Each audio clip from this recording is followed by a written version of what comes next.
Yeah, look, we got expelled from the university for demanding the attention of the minister for the past 8 months.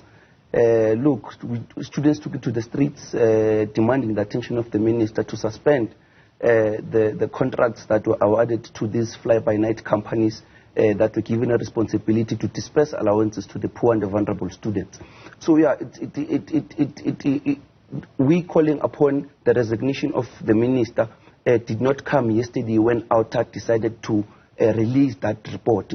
I came here in the studio and I demanded that the president, Cyril Ramaphosa, must then call upon, give a letter of leave, special leave to the Minister of Higher Education, Dr. Keamogetswe, because the state of higher education in the country has been in a state of a crisis for quite some time. And whenever we call upon the attention of the minister to attend to serious issues that are affecting students on the ground, the minister always chooses to blue tick those issues and he does not respond to those genuine concerns that students are raising on the ground. Masike says he will be challenging his suspension legally.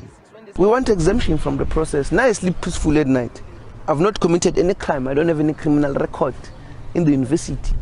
I've not committed any crime. I've not broken any infrastructure of the university that can identify me as a perpetrator that has always worked against the policies of the university. Outside maybe a protest, which is a democratic right, by the way. We're enshrined, the Bill of Rights enshrines us in the Constitution that we can protest. And through those demonstrations, it has always been peaceful demonstrations. So I'm sleeping peacefully night because I know that when I sleep, the minister thinks about me. Those criminals, the co-founders of the bank called Isaac, Saud Ali and Ismail Ali, when they sleep, they think about me. When the CEO of NSFAS sleeps, he thinks about me because we are causing the necessary attention, agitation. So I can tell you now in good faith, we've tried to raise those concerns that it can't be business as usual when students are saying that money has been debited in my account, and surprisingly when I enter my app, that money has disappeared. And these are the very same students that depend on this money to buy essentials. These are the very same students that depend on this money to pay for accommodation. So I can tell you now in good faith, lecturers are finding it difficult to conduct classes because indeed students are saying that it can't be correct that we are tasked with the responsibility to attend classes and yet our stomachs are empty. We don't have a Minister of Higher Education in South Africa.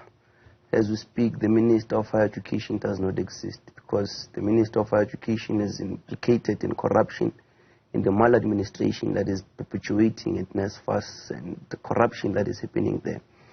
And look, we went to the picket lines demanding his attention because students have cried in their numbers across all institutions in South Africa. And these are inclusive of TVET colleges, universities and TVET colleges, saying that money disappears in their accounts. There's inconsistency in terms of the disbursement model that has been introduced. And we've clearly tabulated our concerns to officials of the university, vice chancellors, who also, did not come to the party when we said, no, students are crying in their majority. Allowances are not, students are complaining about charges.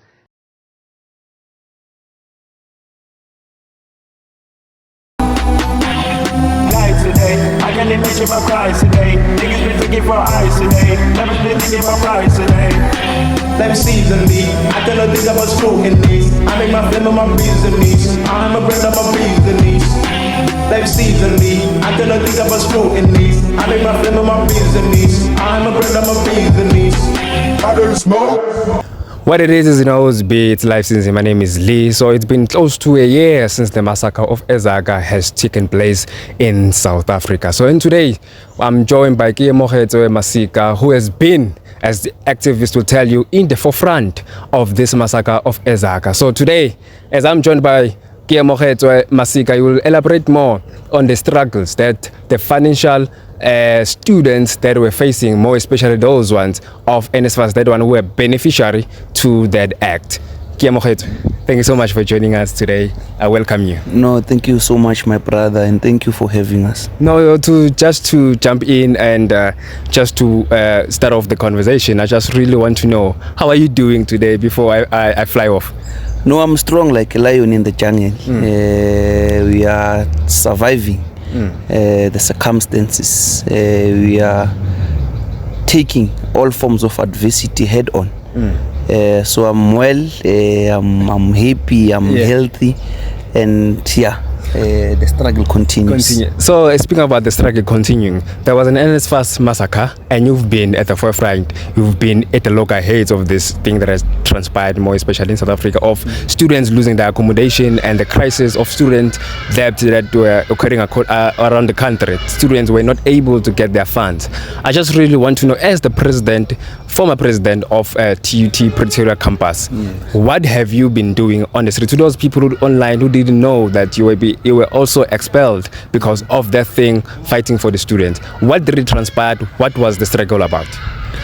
Well, my brother, we are coming from a very difficult political epoch in the struggle that confronts black students.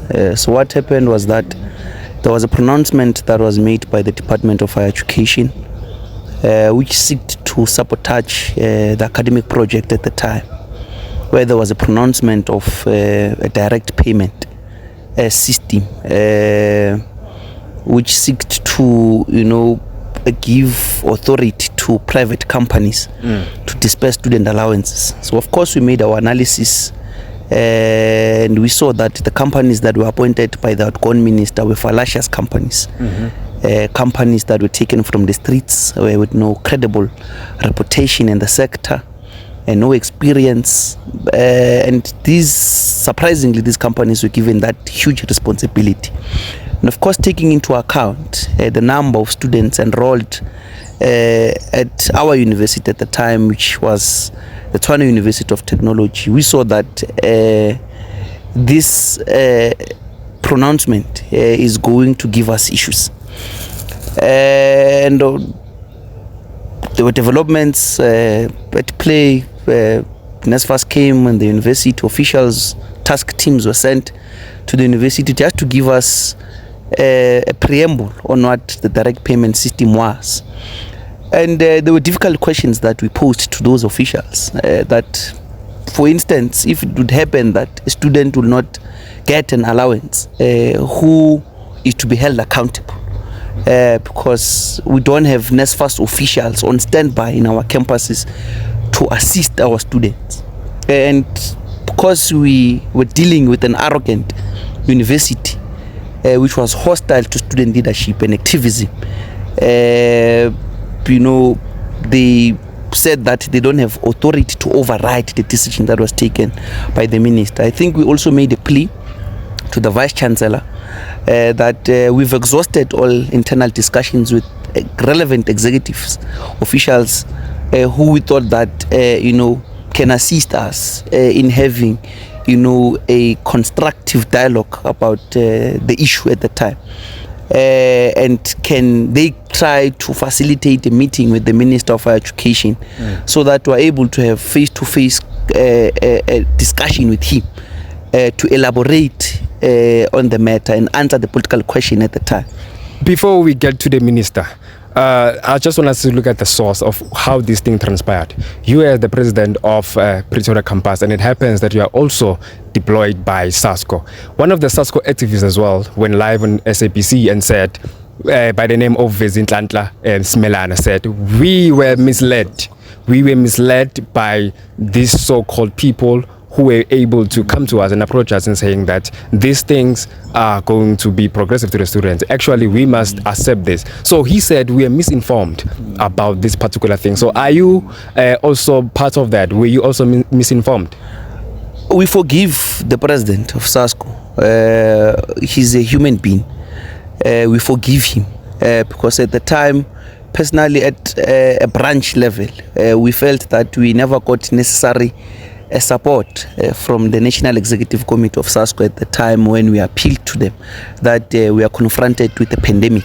A crisis confronts us in our campuses. And I would like to reiterate his statement that indeed we were misled. And yesterday on an interview I had with a Daily Teta, I even emphasized that maybe perhaps we might have misredirected our bullets, because indeed we fought the direct payment, having a particular thinking that the defunding of our students is as a result of the direct payment. The lack of consistency in terms of the disbursement model of the process was as a result of the direct payment, not knowing that the system was directly sabotaged by NSFAS officials at Cape Town, who were then behind or who were the orchestras of the system. So today, as we speak, our students are still being defunded. Our students are still being evicted from their residences, because you might understand that our service providers who are providing beds, electricity, water and shelter to our students are profit driven. So our students today are still subjected to those issues. As we speak, the 2024 academic project is collapsing. We're still having a lot of issues pertaining to historic debt, student debt, and scores of these kids are still even uncertain on whether they are going to get funding for the 2025 academic year. There are still outstanding issues that NSFAS has failed to resolve for the 2024 academic year. So what was TUT's stand upon all of this? No, the university came out clearly to say that this decision was taken by our bosses, and hence why we appealed to the university at the time that we understand that your bosses have taken this decision. Can you kindly facilitate a meeting with your bosses so that we are then able to have a robust engagement with them, because clearly you don't have any authority to override that decision that was taken by your bosses. So the university at the time had no power, but that does not necessarily mean that they did not have necessary resources in their disposal to assist us to agitate and continue with the political question that confronted us at the time, which was the direct payment system. While we had the Minister of Higher Education, which was Blaine Nzimande, the former minister, you alluded that we don't have the minister while he's in office. Yeah. What was the reason behind that?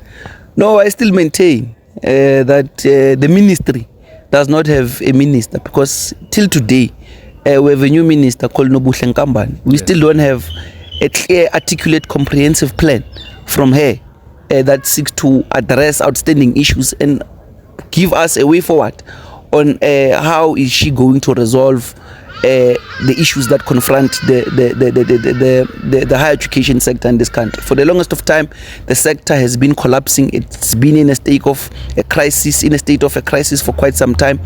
The fees must fall juncture, the direct payment, and many other issues that led to protests in this country. And I can tell you now in good faith, we've still not received a comprehensive, articulate plan from the minister. The administrator has also been acting in NSFAS for months now.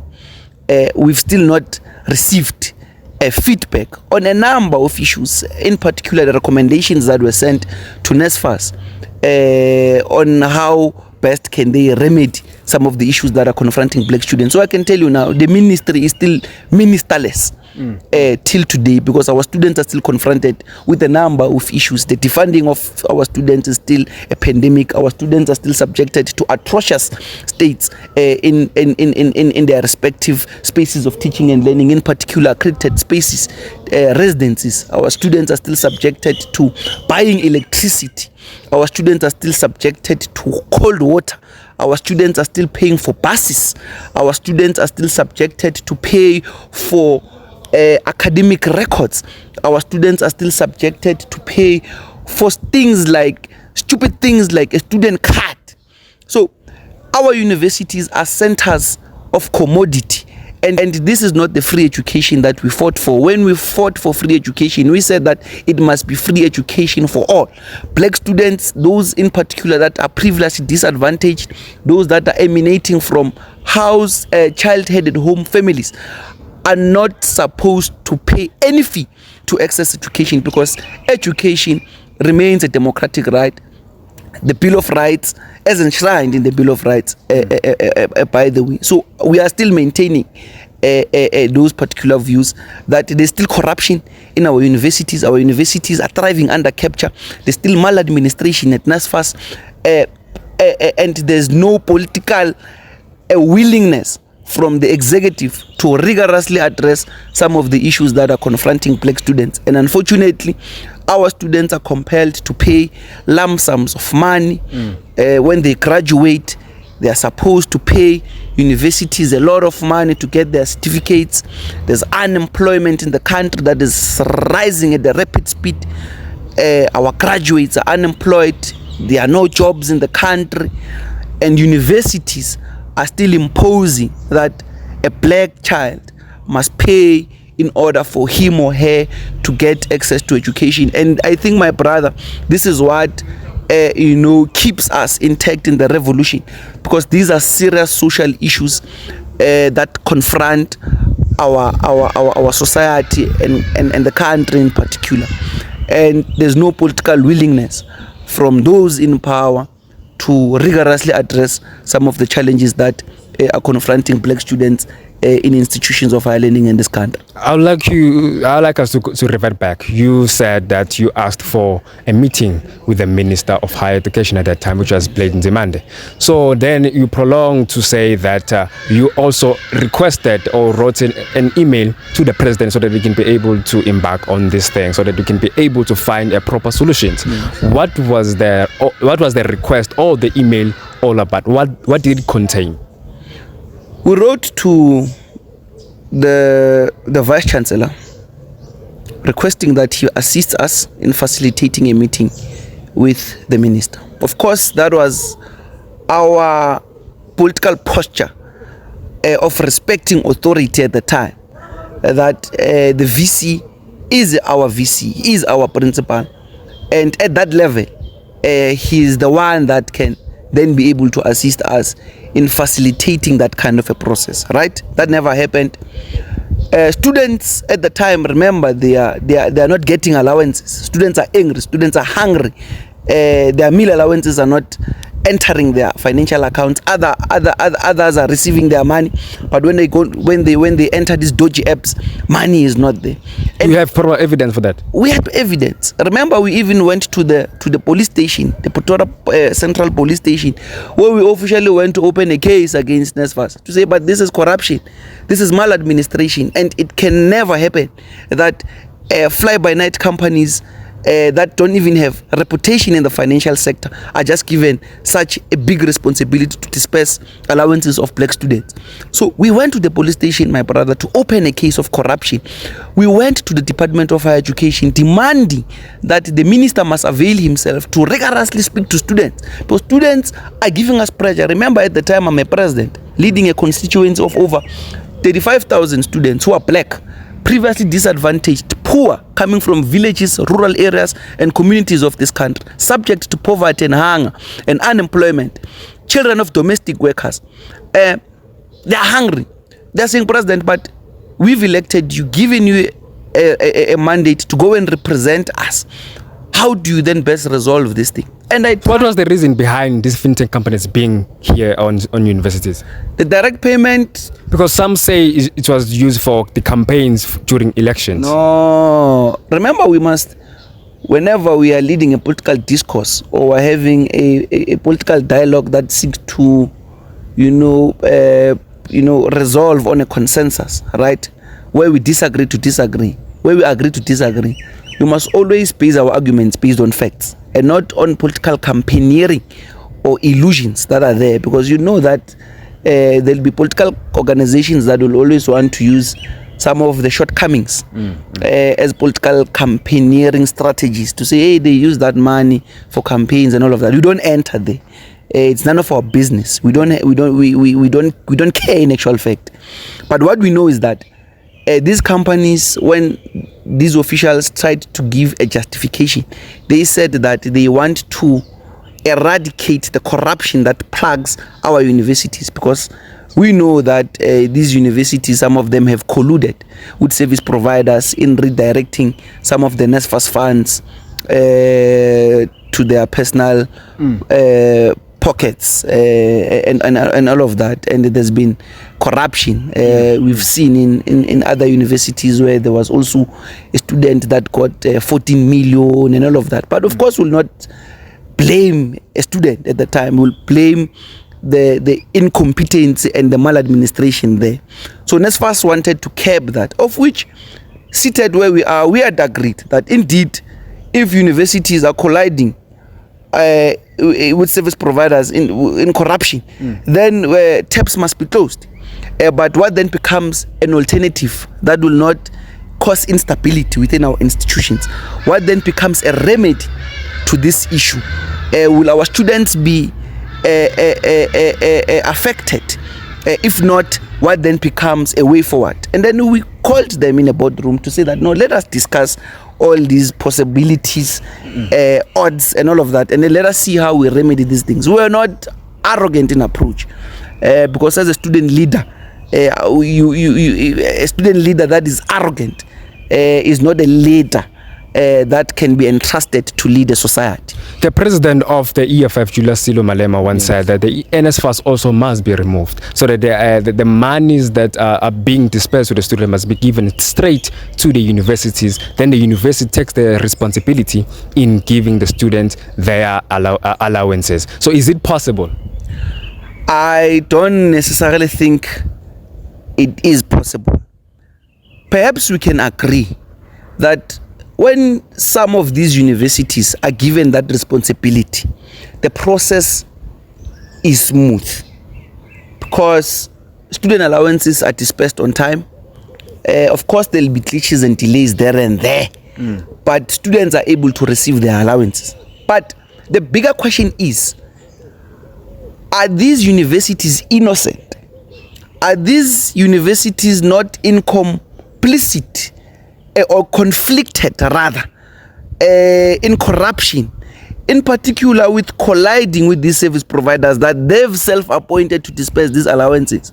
Because remember, these service providers are also profit-driven. They are given a responsibility to do this particular task to make a profit. So what NSFAS said was that they are taking away this responsibility from these institutions, because the SIU, remember at the time, discovered a lot of money that was meant to be given to black students and was not given to black students, precisely because universities had withheld that money. University of Johannesburg is an example. The SIU picked up a lot of millions there, and you can name a few. So these universities, my brother, you cannot exonerate them completely, that they are not complicit with criminal injury. That, of course, NSFAS would want to say no, but we personally feel that the state's money is not used in a manner that it is then supposed to be used. The 29th of May happened this year, and we went to national elections, and it happened that there is a new formation of a new political party, which is the MK party.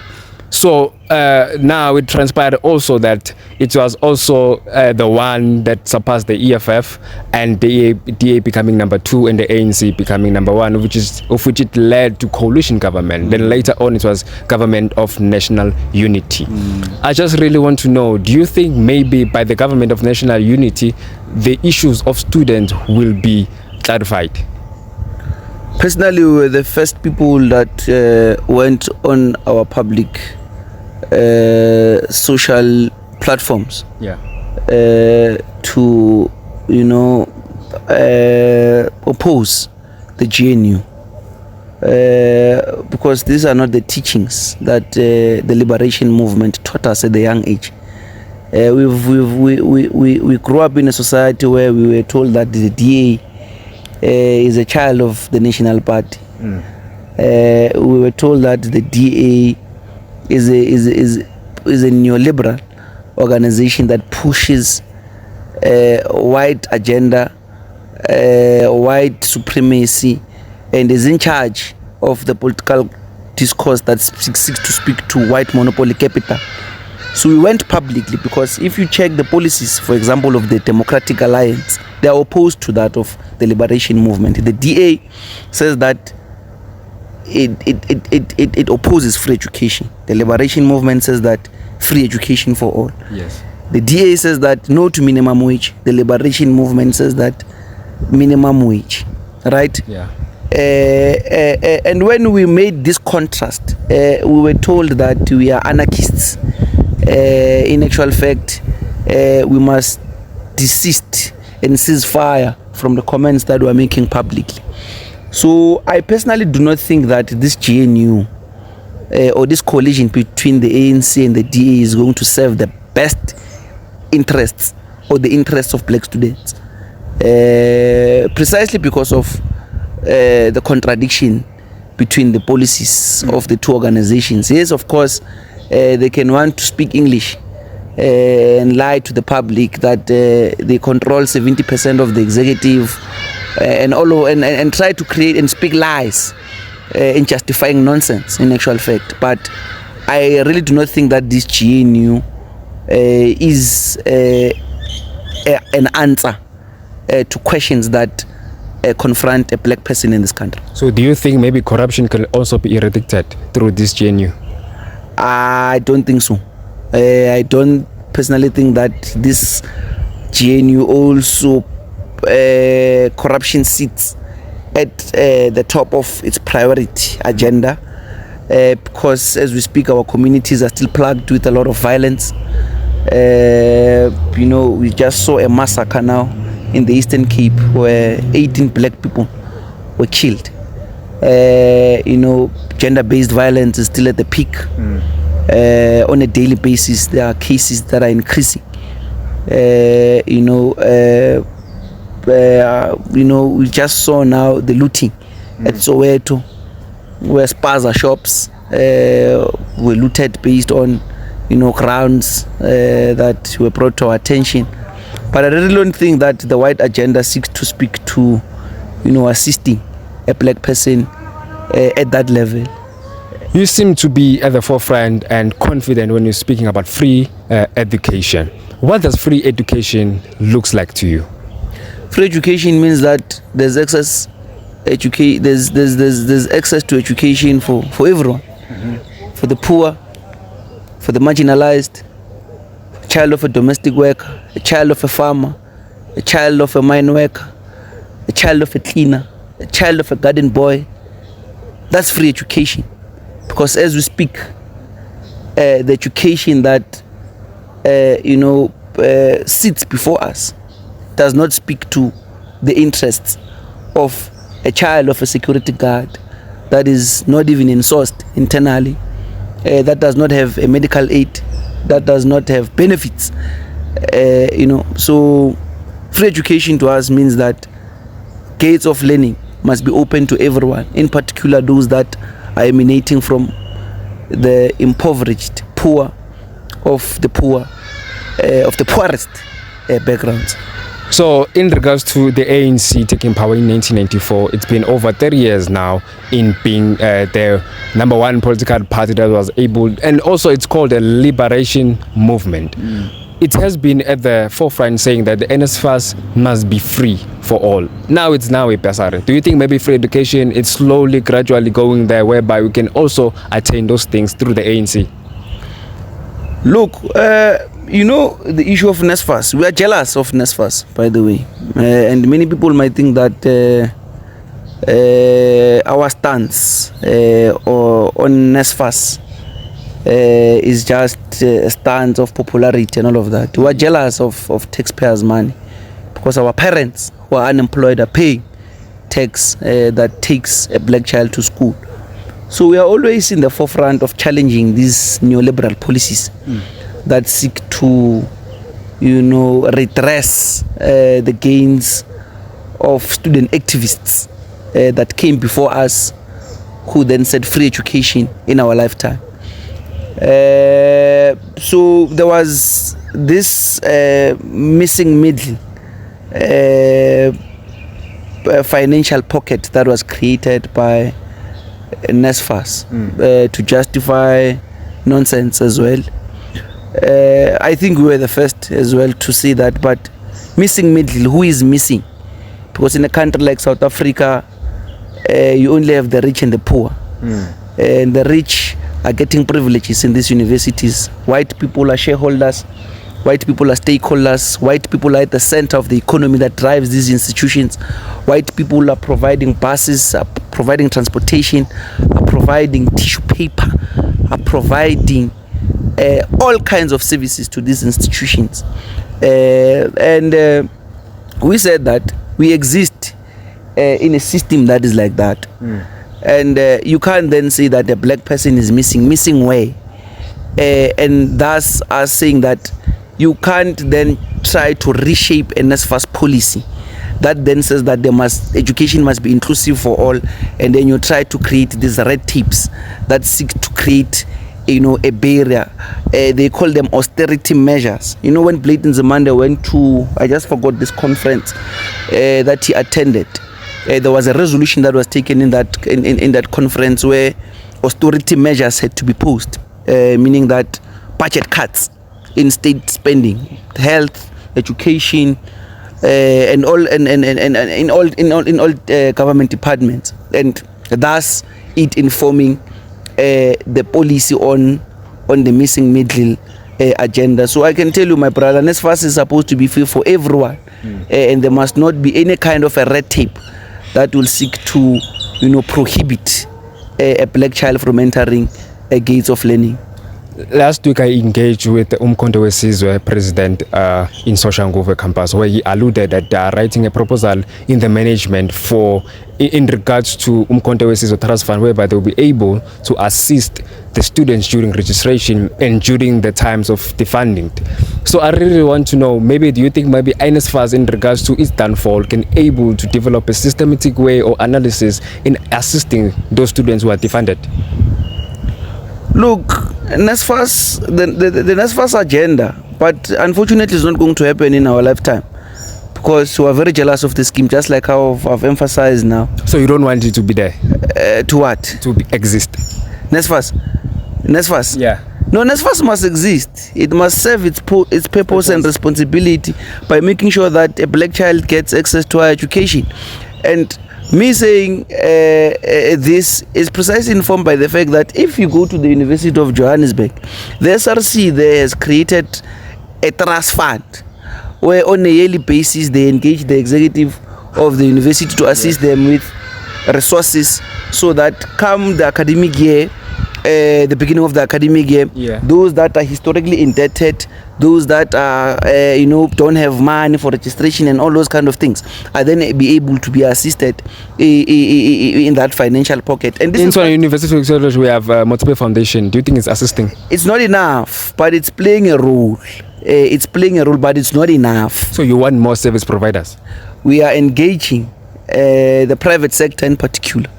And this is what we've said to this institution, that you are having over plus minus 100 donors that are giving you billions and millions annually, and we are failing to see where those resources are channeled. And it's impossible that we can exist in an institution that receives a lot of money, but black students are still plagued with historic debt. So of course we are calling upon the private sector and the public sector to play a role, a meaningful role, in assisting us in defeating this chronic illness of historic debt that plagues our institutions. I come from the black family as well. I was born in Tuba.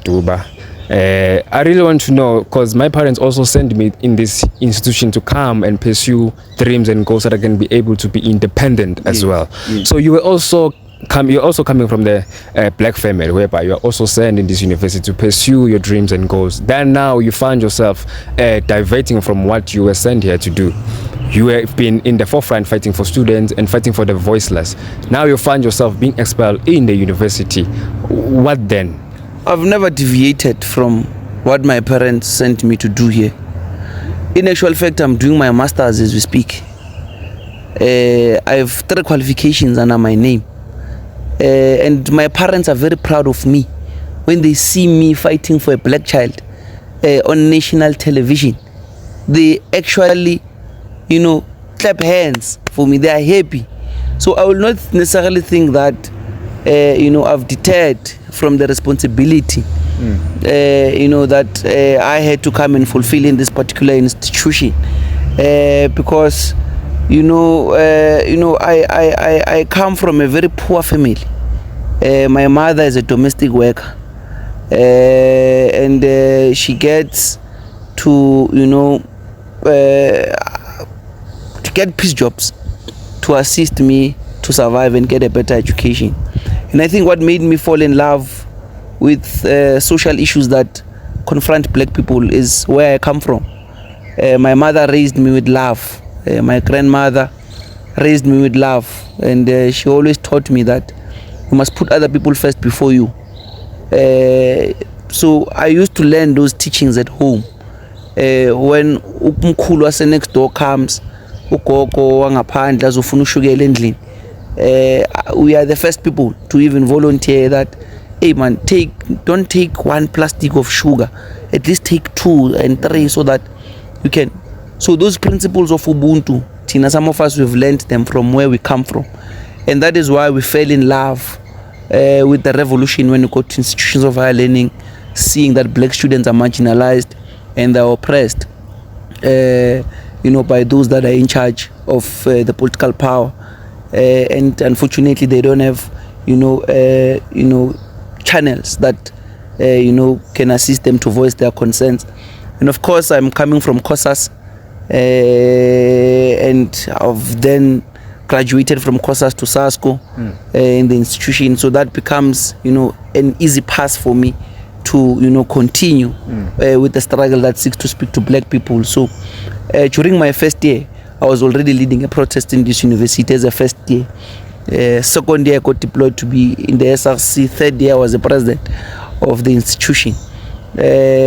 So I'm not really embarrassed or, disappointed that I'm even expelled in the university with a suspended 2 years sentence that is unjustifiable, with no facts and grounds. In actual fact, I wear my suspension badge with honor and dignity, because I take pride in the struggle that I led, and I'm happy that I'm in the right side of history, because where I am, I've not suspended my thinking, just like many student leaders that are claiming to be leading students, but they've suspended thinking. Their thinking, in actual fact, they've been told that they must expel their thinking. They must no longer think. They must no longer think for themselves, as a result of external infiltration. So where I am, no one can call me and tell me what I must do, where and what I must say. I voice my there's freedom of expression in what I say.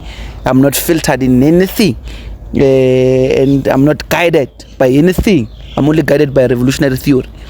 You nearly just answered my second to last question, by the way. I really wanted to know what was the reason behind your expansion, because you said live that you never committed any crime, you never stolen anything, you've never done any criminal, you never involved yourself in any criminal activities. What was the reason, briefly, of your suspension? My suspension was briefly informed by the fact that I'm fighting for black people.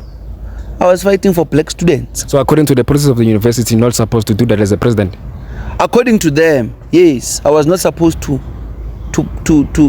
practice my democratic right, which is enshrined in the SRC constitution at the time, to say that I'm the chief executive officer, I'm the mouthpiece of students, and whenever students are plagued with issues, I'm then expected to represent their views. So maybe perhaps the university, because remember now these universities are also in a business of capturing student leaders. They're in a business of reducing student leaders to prefects. Student leaders must either align with them, if not, they will not have a soft landing post their term of office. So many of these student leaders that you see today, self-proclaiming that they're student leaders, I can tell you many of them are captured. They drink tea, they drink coffee with university management and officials after their meetings.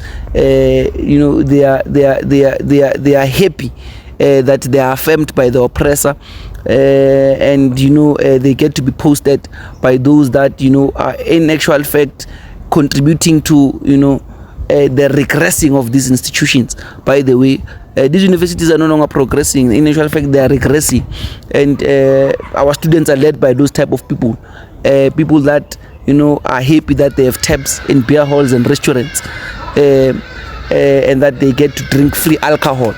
And our students are subjected to these, atrocious living conditions in their respective spaces of teaching and learning, which have emphasized that many of our kids are still subjected to bath with cold water.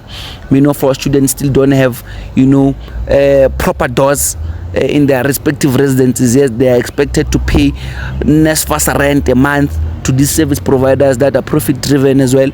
These service providers that have colluded with NSFAS, redirecting NSFAS funds for their personal interest. These service providers that have increased rent drastically, and so there's just a lot, my man, that is happening within these institutions. But I can tell you, my suspension was informed by the fact that I chose to be in the right side of history. I chose to take mandate from students, and I refused to drink coffee with university management just because I want to have a soft landing post my term of office. So what more can we expect from Keamogetswe Masike from now on? No, I'm a student activist. We are leading the political discourse in the country that seeks to speak to better living conditions for black students. Yes. We are currently challenging, of course, the status quo, or we are engaging, public officials to engage in rigorous reform of policy transformation. We are challenging the status quo on a daily basis. And given a platform, we are still conscientizing student leaders that still believe that there is still room for activism, because activism is slowly but surely dying within these institutions. So given that small platform, we are planting those kind of seeds. So actually, we must expect political literature from now on from you. Yeah, given that platform and an opportunity, I think that is where we are, because I don't have any ambition of leading anywhere. I don't have any ambition of leading anywhere. I don't believe that to be a leader you must be in a position. You must be a president. You must be a secretary. I don't believe in those kind of things.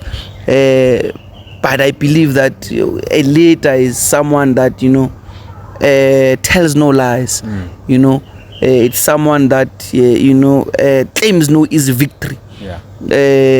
And masks no difficulties, but confronts reality and all forms of adversity with courage. So yeah, I think that is who I am, an activist. The last question that we always ask on the show is, what would you say to a person at your age and younger than you?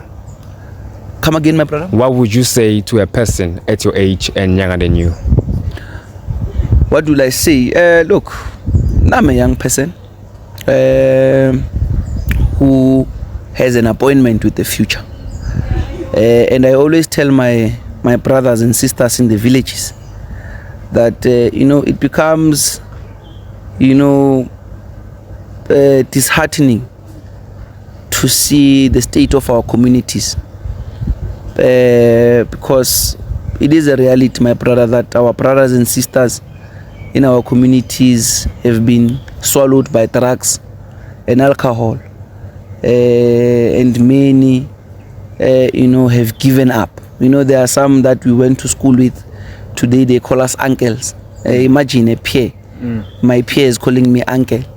That is how difficult things are for them. But I always tell them that